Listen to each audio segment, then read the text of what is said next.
welcome to my channel. Bago pa lang lahat, gusto ko magpasalamat sa mga subscriber ko na patuloy na nanonood ng mga video ko. Dahil sa inyo, kaya ako nagpapatuloy sa pag-vlog kahit pa may mga basher tayo. So, guys, di ko na isa-isahin yung pangalan nyo, pero thank you so much talaga.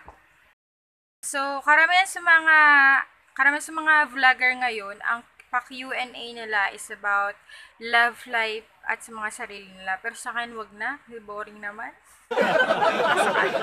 So, ang Q&A ko nga ngayon about sa online visa. Bakit ulitin ko? Paulit-ulit? Ang lindo. Ulitin ko kasi dun sa nauna kong vlog about sa online visa, parang hindi ko masyadong na-clarify yung mga bagay-bagay. Kaya marami pa rin nagtanong sa akin ng tungkol dun sa online visa. Kaya, ayun, balikan file ko siya. So, eto na siya. Number 1, ano daw po yung website na legit na kung saan tayo makapag-process ng e-visa. So, nandito siya. So, yan lang po yung nag-iisang website na pwede nyong pag-processan ng online visa. Accredited po siya ng government ng India. Wala na pong iba. Kasi pag nag-search po kayo ng e-visa sa online or sa Google, marami pong lilitaw dyan. Marami pong fake dyan. So, yun lang po. Ano po yung itsura ng website? Bali, ito po. Yan lang po yung super legit. Wala na pong iba. Number 2 tayo. Pwede daw po ba mag-process ng online visa sa cellphone? Well, doon po sa video, nakita nyo, nag-try ako sa cellphone. Pero, sorry po, for demonstration only po yun. Pero sa totoong buhay po, hindi po kayo sa cellphone mag-process ng online visa. Kailangan po either po sa laptop or sa desktop. Mas advisable na pumunta na lang po kayo sa computer shop na may mga high-end na computer para mas maganda yung pag-process nyo ng online e-visa. Number 3 na po tayo. Ilang days po yung validity ng online visa? Well, technically, 60 days po siya. Kaso lang, 2 entries po siya. Ibig sabihin, kailangan pumunta kayo ng India 2 beses. Kaso, sa maikling panahon, total nga lang po siya ng 60 days. Ibig sabihin, pupunta kayo doon ng 1 month, tapos balik kayo, puntan mo kayo ng 1 month. Pero syempre, 60 days. Hindi po siya buong mag-stay kayo na sa India ng 60 days. Hindi po. 30 days tapos another 30 days po. Bali, ito po siya. Sana makita nyo. Ito po. Ayan. Nakalagay dyan. 2 entries. Bali, na-issue siya July. Sana nakita nyo. July 23rd siya na-issue. Tapos, yung expiry niya is September 20. September 20. Ayan. Sana nakikita nyo yan. So, bali, yan po yung expiry date. So, nakalagay dito 2 entries. Isa lang po yung nagamit ko syempre kasi napaka-impractical naman po kung kapupunta ko lang dun tapos pupunta naman ako, diba? Sobrang gastos naman po nun. Ayun po. Tapos, ang fourth question po, ano po ang documents na require ng online visa? So, sa na-discuss yun na nga, ang kailangan lang po ay ma-scan po yung passport nyo. Ito po. Kailangan po ma-scan yung passport nyo at saka yung digital photo. Yun lang po yung requirements. Wala na pong ibang requirements like bank statement. Hindi po. Pure online siya. I-scan nyo lang yung passport nyo at saka digital photo at saka i-fill out nyo po yung mga necessary information sa website. 6. Pwede po ba ma-extend or ma-convert yung online e-visa? Well, hindi po. Hindi na po ma-extend yung validity ng visa or iniisip nyo baka gusto nyo magpakasal doon or mag-work doon. Hindi po. Hindi po na-extend ang online e-visa. Maliwanag po na nakalagay sa website na hindi po siya pwedeng ma-extend at hindi rin po siya pwedeng ma-convert. Number 7 tayo, ano po yung step-by-step process ng pag-travel gamit ang online visa? Ayun. So, ganun, mag-process kayo online, tapos magbabayad kayo online. Tapos, maganda yung application nyo online. I-print nyo din siya as reference. Tapos, pag na-print nyo na siya, maghintay kayo ng ilang days. Tapos, yung result, isi-send sa inyo sa email. Tapos, yung email na yun, dapat ang lumabas para matuloy kayo sa India is granted yung status ng visa nyo. Tapos, yung balik po kayo dun sa website, may reference number naman doon. Dapat i-keep nyo yun nang nagpa-process kayo online. Tapos, ipiprint nyo na siya sa website. Bali, so, ang dadalhin nyo is yung printed na application form ng online visa at saka yung result na, yung granted na online e-visa. So, dalawa. Pero, ang kailangan lang naman po talaga is yung result na, kaso lang, minsan kailangan din yung application in case na maharang kayo ng immigration, ang daming tanong. So, magagamit nyo siya pag tinanong kayo or may pina-fill outan na form sa inyo sa immigration. Ayun. Tapos, syempre, for reference in the future, if ever na ayaw nyo na mag-isip, pag mag-process ulit kayo ng online, bali, kokopihin nyo na lang, diba? Madali na lang in the future. So, bali yon. So, pag na-print nyo na siya, di ba, nakabook na kayo ng ticket, tapos yung dadalhin nyo na sa airport, dadalhin nyo na yung printed na visa nyo, plus yung, ba yan? Kalimutan ko. Init kasi. Yun, printed na visa nyo, tsaka yung passport nyo. At kung pwede, magdala na rin po kayo ng ID for security purposes at saka for immigration purposes na rin po. So, yun. Dalhin nyo na po siya. Huwag nyo pong kakalimutan. Tapos, pag nadala nyo na, bale, nakapag-check-in na kayo ng baggage, ganyan-ganyan. Tapos, mag-fill out kayo ng form doon. May maliit na form doon sa immigration. Tapos, pag naka-fill out po kayo, pipila po kayo doon. Tapos, yun. Tatanungin na kayo ng immigration officer kung ano yung itatanong sa inyo. Tapos, pagkatapos po noon, for example, nakapasa na po kayo, ganun. Tapos, wag niyo pong iwawala yung printed na visa nyo kasi sa flight, titingnan po yun ng mga stewardess, ganun. Tapos, for example po, AirAsia ang kinuha nyo kagaya ko. Connecting flight niya Malaysia. So, sa Malaysia, may ano doon, yung bago mag-enter sa gate, may ano naman, security. Tapos, pwedeng hingin na naman or tingnan naman yung printed visa nyo. So, dapat ready siya, yung visa tsaka passport. Yung kakalimutan yun. Tapos, yun. Tapos, titingnan na naman sa airplano, di ba? From Manila to Malaysia. Tapos, sasakay naman kayo Malaysia to for example, New Delhi, India, ganon. Laging, tinitingnan yan, yung visa tsaka passport. So, lagi nyong, huwag nyong kakalimutan yan. Pati pala yung ticket, syempre, of course. Syempre na, of course. Ayun.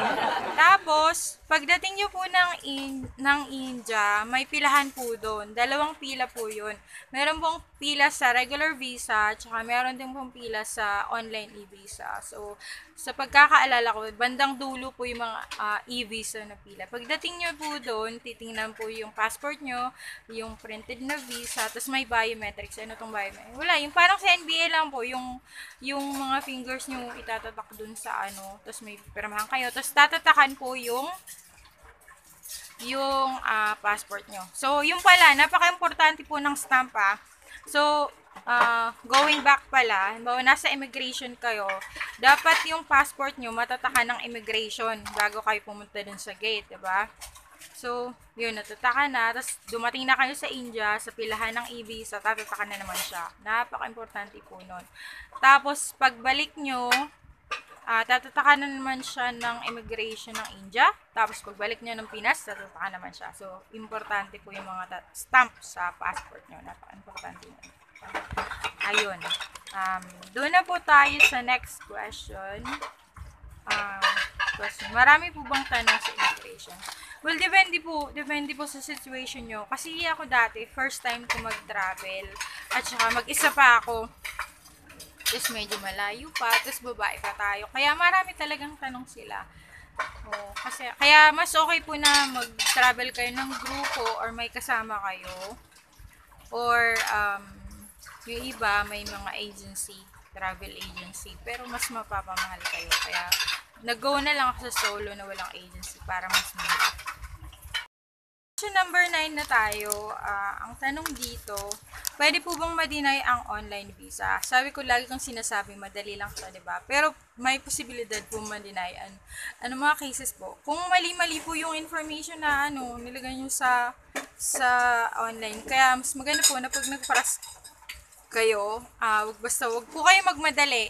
Bigyan nyo siya ng time, i-review nyo, bago nyo submit, i-review nyo lahat ng information na nakalagay doon. Tapos, dapat susundin nyo talaga yung size ng, di ba, scan nyo yung passport tsaka digital photo. So, i-follow nyo talaga yung size at tsaka format niya. Anyway, di-discuss ko naman later kasi may question about that. So, please tune in.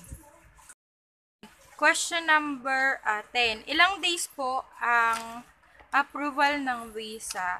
Well, mabilis lang siya actually. Siguro mga 1, siguro, no?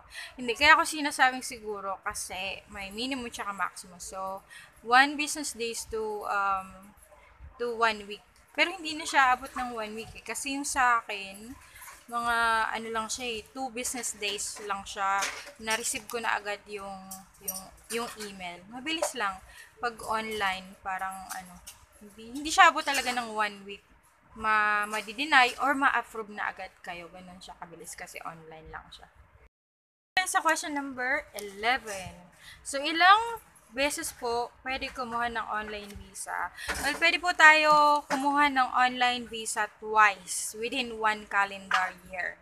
So, yun. So, pagtingin nyo, bitin pa kayo. So, gora na naman kayo sa within 1 calendar year. So, gora lang ng gora. Question number 12. Ano pong type ng visa ang dapat kunin? So, kung makikita nyo sa website, maraming yung online visa, may mga subcategory siya. Meron doon medical, for medical reason, may business, tsaka tourist. So, syempre, kung pupunta kayo sa ibang bansa, imimit nyo yung boyfriend nyo kasi ang vlog na to ay para sa mga kapwa ko. Especially made for me na may jowa na Bombay. Yun. Para talaga sa kanila. Thank you pala ulit sa mga subscriber ko. Yun. Ayun, nakalagay doon e-tourist visa. So, e-tourist visa tayo. So, sa e-tourist visa, meron siyang 2 subcategories. Meron doon recreation or sightseeing and merong meeting friends or relatives. So, syempre, kung wala naman kayong pupuntahan doon, siya, recreation and sightseeing yung pipiliin nyo. Pag boyfriend nyo pupuntahan nyo, doon, pipiliin nyo yung meeting friends or relatives. Yun, doon po siya mag-fall. Number 13 na tayo. Ano po yung requirement ng picture or ng digital photo? So, ang format niya po is JPEG. Minimum size 10 kilobytes, maximum is 1 megabytes. So full face front view at light background siya or white background kagaya ng background ko ngayon. Ayun, tsaka wala po siyang border. Napaka-importante po nito kasi pwede pong ma-deny yung visa natin pag hindi natin na-follow yung format. So, actually po, parang seryoso po yung picture doon. Yung parang yung para po sa passport na masyadong seryoso siya, nakaganyan harap ko ganyan. Ang kaibahan lang ng digital photo is pwedeng ma-edit, pwede po tayong pumuti at pwede po tayong gumanda. Ang ipapalo lang po natin is yung pare-paras yung size niya. So yung ginamit ko po na picture na format is Japan visa picture. So swak siya, pasok na pasok siya po. Number 14, ano po yung requirement ng passport? So, passport po, format niya PDF. So, iba siya, diba? Dun sa kabila, JPEG. Ito naman, PDF format. Yung size po niya, 10 kilobytes, maximum of 300 kilobytes. At, yung po pala, Yung i-scan, hindi po buong passport Yung bio page lang, yung nasa harap lang. Mapakita ko ang pangit ng ng picture ko dito, pero papakita ko for the sake of ayun siya. Ayun, yun. So, bali sa harap lang siya. Yun lang po yung scan nyo. Wala nang ibang page niya, scan nyo. So, bakit po may requirement to? Kasi para pag na-receive po ng, ng magre-review ng online application nyo, malinaw na malinaw. So, yan lang po. So, sundin nyo po maigi yun. Number 15, magbubuk po ba ng ticket bago mag-process ng online visa? Or online visa muna bago ticket? Well, depende po sa inyo. Kasi sa akin po, nag-book ako muna ng ticket bago ako nagparas ng online. Kasi, ginamit ko AirAsia. Kasi, madali pong ma-fully book kasi yung AirAsia kasi mura lang siya. So, madaling ma-full yung mga seats. So, ayoko naman na gumamit ako ng ibang airline na mas mahal, direct flight, pero sobrang mahal, di ko naman ma-afford. So, AirAsia talaga ako. So, nag-book na muna po ako ng ticket bago ako nag-process ng visa. Number 16, kailan po dapat mag-process ng online visa? Well, sa online visa, di ba, lang siya, 60 days lang in total, pero per visit, mga 30 days lang. So, syempre, tayo. So, syempre, mag-apply tayo at least 1 week. 1 week or mga 4 days. 4 days po yung minimum niya, maximum at least 1 week. Or pwede ring 2 weeks kung magstay lang kayo sa India ng mga 1 week, ganun. Kasi, once na na-approve na po yung visa nyo, parang mag-account na yung validity niya. So, sayang naman kung nandito pa kayo sa Pinas, na-approve na yung visa nyo, hindi pa kayo nakaalis or matagal pa kayo umalis. So, baka mag-expire na po yung visa nyo, wala pa kayo sa India, di ba? So, sayang naman. Yun. So, minimum 4 days or maximum of 1 week or 2 weeks kung saglit lang po kayo magstay sa India. So, kung may mga question po kayo, guys, mag-comment below. Thank you po again sa mga subscribers at gusto niyo po mag-subscribe for more videos. Please click the subscribe button. Thank you so much, guys, and good luck sa atin. I just wanna